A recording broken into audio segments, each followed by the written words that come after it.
Welcome to another video, Purple Political Talk here.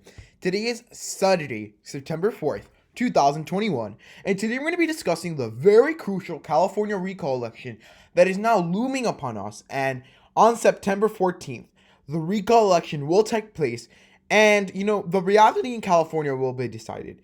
Is Gavin Newsom going to hold on this recall attempt? Or, will the Republicans be able to win? So, a lot of the data we've had has shifted a lot over the last couple of days.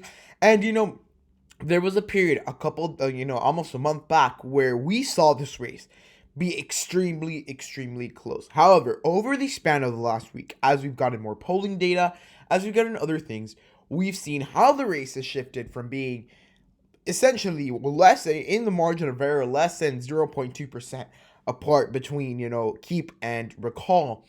We're seeing that divide growing immensely. But before we begin this analysis, I want to remind you guys to like, subscribe, and turn on post notifications to be up to date with our latest content.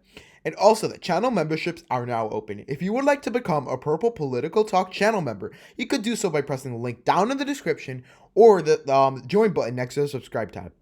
And in that spirit, I did want to give a very big thank you to our Purple Political Talk channel members, David Maxwell and Adam Hurst. We really could not do this without you. But now that we've gotten it out of the way, let's continue with our analysis. So, I think that the divide we're seeing is completely out of the charts. I mean, we saw this be close, and there's a lot of different factors that are coming into it, and I think mostly that Newsom was taking it as a joke in this period of time. He really did not think it was serious. The Democrats did not think this was a serious recall attempt. And honestly, I would have said the same thing.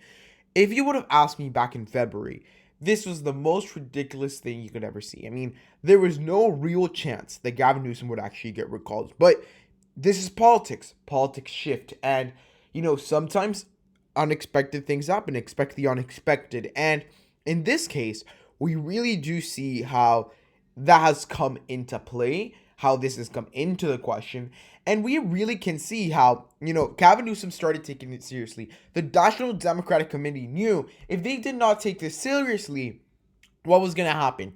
There was going to be long-term impacts in other races, because honestly, it looks really bad if the most blue state in the nation, at least in perspective of, people's perceptions, if the most blue state is going to recall their governor, that does not look like a good thing for the Democratic Party.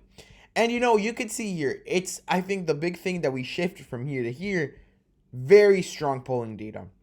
You see, in this period of time, there was very few polls. There was one another poll, so every poll that came out really impacted the whole average. So now that we have more polls, yet again, we could say that, these polls are biased and things like that, and I will give the fact that these polls have been wrong in the past. But when you have Trafalgar, giving key +8, I think that should tell us that there is a very big chance that Gavin Newsom will remain in office. Now, there's other things we need to talk about this race.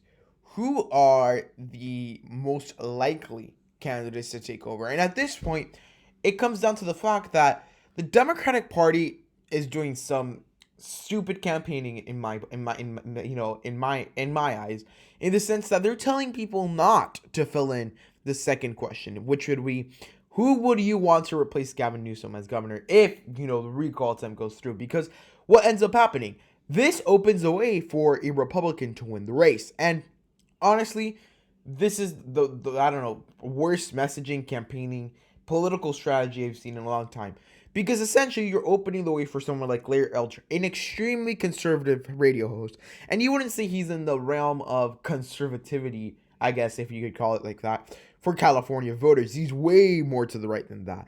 So I think in that way, it really shows that, again, the Democrats are taking this as a joke. As of right now, they shouldn't have any problems. But if any last-minute things start popping up where we see a very large shift in where people are voting, it could become a problem for them, because you could have Larry Elder there. And the other person that we're seeing starting to get some prevalence is Kevin Prafarth. So he ran a part of his campaign on TikTok. I remember seeing him a couple months back, when he really wasn't much, but he's growing in the polls. And now has over 10% support, which I would say is pretty considerable for this race. And you also have, other candidates like Cox, who is very well known, at least statewide, because he's run in past races. But right now, Larry Elder is winning amongst, very conservative voters, amongst the America First type of voter, if you will. And truly, that's what might bring, a little bit more of a, better place for the Republican parties, because those are the voters that are excited to vote. Keep in mind, this whole recall election has been a thing of excitement. And truly, the Democrats weren't really as excited. They couldn't care less. And ultimately, that was almost put them, on a needle of almost losing this race. As thin of a needle this race was. And I think ultimately, now that they've taken it more seriously, they're starting to gain support. Now, you could really tell that these are not the same margins that the Democrats usually win by. This would be a very close race in California, regardless. I mean, almost it's less than 10% at this point in time. And there's also some answers for that. I think the biggest thing the Democrats really need to worry about is Latino voters in California. This is a group of voters who are losing. And ultimately, I think this is one of the groups of voters that might cost Newsom the recall election if they don't go out to vote. And there's a lot of different factors to it, but ultimately, I think it's not appealing to them enough. And also, the Republicans have started to build a good campaign with the Latinos in California. And long term, this could cause disaster for the Democratic Party, which I don't think in the long term it's really going to be such a big issue.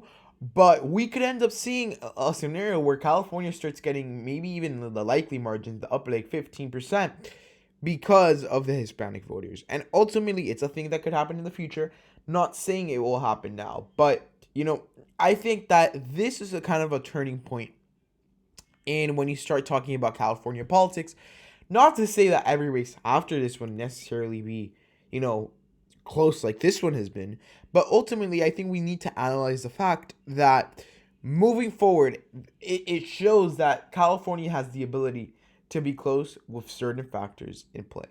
So, guys, I hope you guys enjoyed this analysis, and if you enjoyed the video, please give it a huge thumbs up, like, subscribe, and turn on post notifications to be up to date with our latest content. So, again, I want to thank you guys so much for watching. I'll see you in the next time, and goodbye.